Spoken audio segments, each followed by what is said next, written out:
markay tiri dad muhiim ah imaanaan waxaan isla arrin muhiim ayaa laga hadlayaa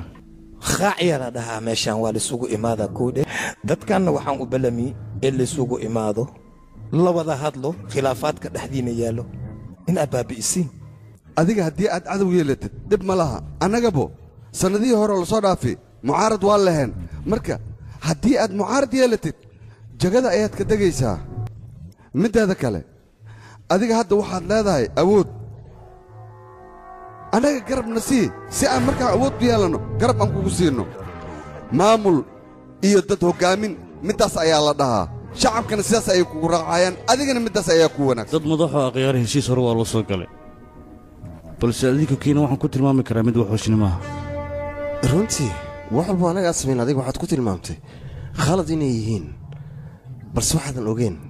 waxaad adiga samaysa annagan inaan ku tilmaami karno khalad inay yihiin dadweynahan waad la socota annaga dhankeenna inay soo jiraan dani waxay kugu jirta annaga inaad la kasbato si adiga wax walba kuugu hagaagaan waxa wanaagsan markaan qabanan waan isdagaalaynaa haddana waxaad i leedahay xumaantaan ku walaalowno oo far quraan nahay waad saas sheegtay oo annaga dad miyaanan ahayn xayawaan miyaan nahay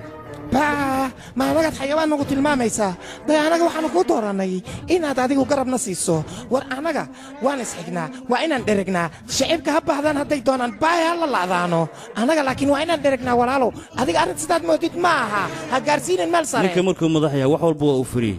sida moobeelkiisa tiifigiisa korontadiisa lacagtiisana xadkay ka baxaysaa markaas laakiin maxaa laga faa'iidaa waay war waa la hogey waa la namashaha keligiisaanu ku noolaan karnaa dad badanoo waxaa jiraan diyaar u ah bulshada inay wax u qabtaan adigani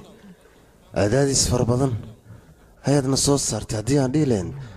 daqiiqadahan yaroo jaga ka qaadis idin dhiman lacagihiina meel dhigtane ma adigaana hortaagan mar walba